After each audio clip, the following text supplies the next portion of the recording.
So the Petito and Schmidt family just arrived here, so we're gonna pray that they are able to move forward with this case. I'm praying for them.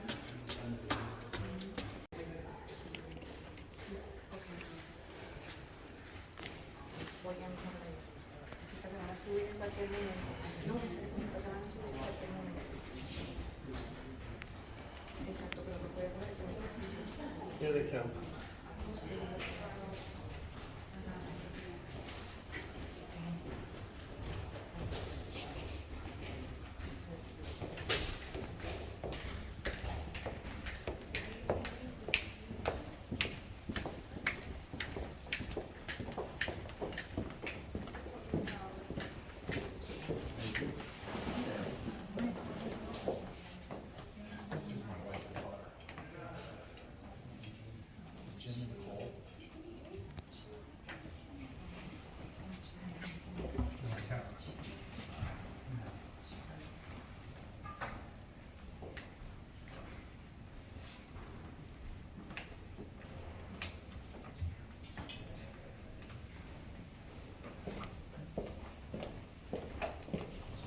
I'm gonna have to step around here. I don't know if this phone will get that.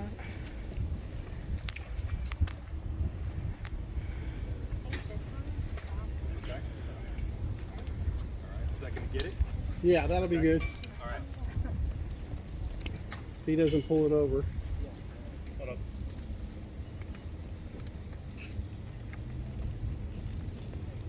Do you want to ask me a question, or do you just want me to make a statement? I'm sure we have a question. Oh, yeah. If you I'm wanted- not saying I'll answer it, but if you want me to make a statement. If you want to do a statement, Sure. and then we can ask questions. Okay, yep, absolutely. Can you give us your name and spell it for us? Sure, it's Matt, M-A-T-T, Luca, L-U-K-A. Are you one of the attorneys, sir? Yes, And for who? for the Laundries. How are they holding up? Fine as far as I can tell, although I know that this is a difficult time for everybody, both families.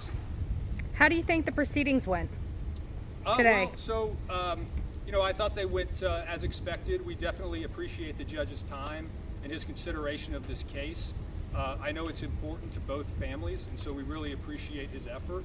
And we just look forward to getting his ruling. Why were your clients not present today? It's typical on a motion to dismiss for clients not to appear. Were they watching online? I don't know. Do they have anything to say to the Petito family? Not at this time. And when did the judge say he was going to rule? You know, he didn't give us a specific date, so I really couldn't tell you one way or the other. How do you think he's going to rule? Hopefully he rules in our favor, but you know, it's hard to tell. How do you think the hearing went? I thought it went fine. The judge was certainly very courteous, and he asked good questions. And so, like I said, we really appreciate his consideration and his time given to our motion.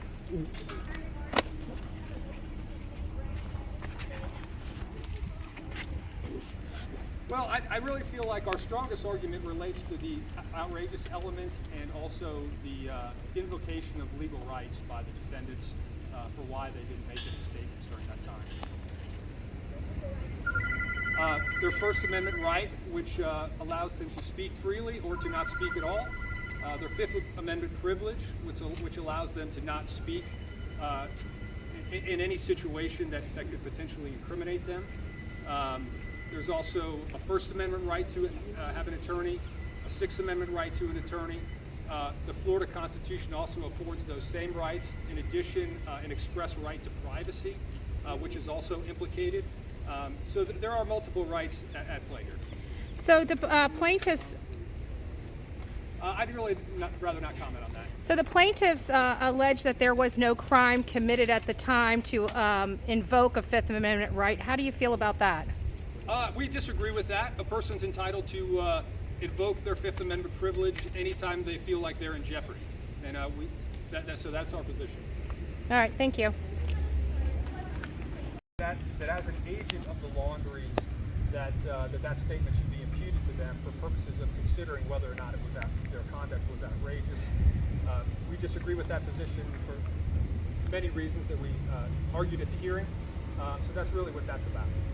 Even though the Laundries didn't make that statement in the first place. So we'll just await the judge's ruling. and hopefully it's in our favor, and the case will be dismissed. So you'll say this is definitely frivolous? Well, we do believe that there's no basis in the law for this cause of action. So we don't feel like it should go any further than this point. All right, thank you all. Thank you so much. Yeah. Oh, just got checked back in. Guys, I just want to tell you that, I was out there for your daughter, and I'm really sorry that all this has happened to you guys. I really am.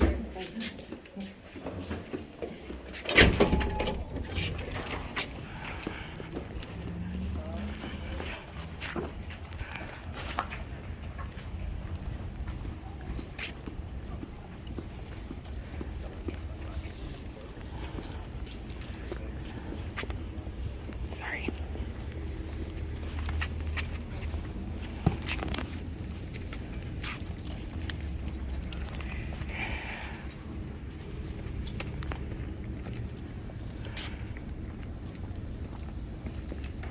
Good afternoon, everyone.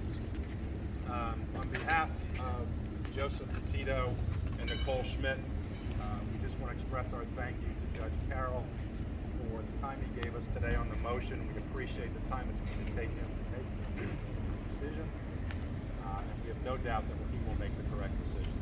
The family will not be taking any questions, but I'll do my best to answer a few questions. How do you think the court hearing went today? I was very satisfied and pleased with the question the judge asked, in particular about the statement that Mr. Bertolino made on behalf of the Laundrie family, because that says a lot. The fact that they knew she was deceased, they knew where her body was located, and they had the audacity to express a hope that she would be reunited with her family.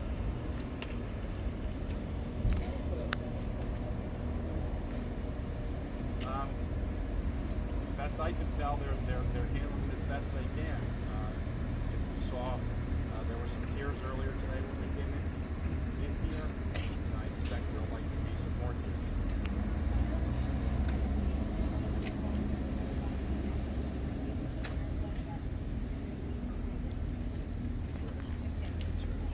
Gabby's ashes.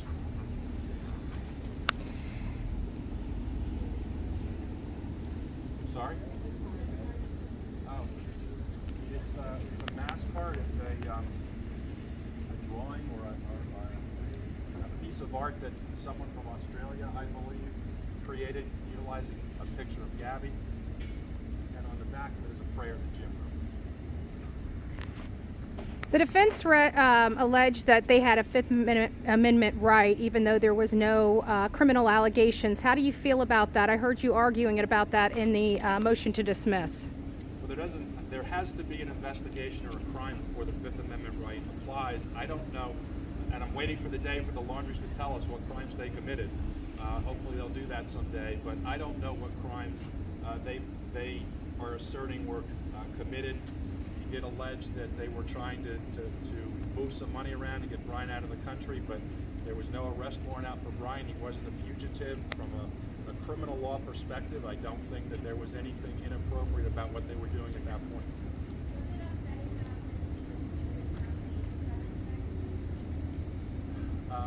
I think for the Petito family it was a relief, but I would like to have had them be in the courtroom and face the people that they caused harm to. Well, as I said, I like the questions the judge was asking opposing counsel about the statement that Mr. Bertolino made. If someone doesn't find his statements, knowing all the facts that were known to the Laundries at that time, if somebody doesn't find that offensive and outrageous, I don't know what's outrageous.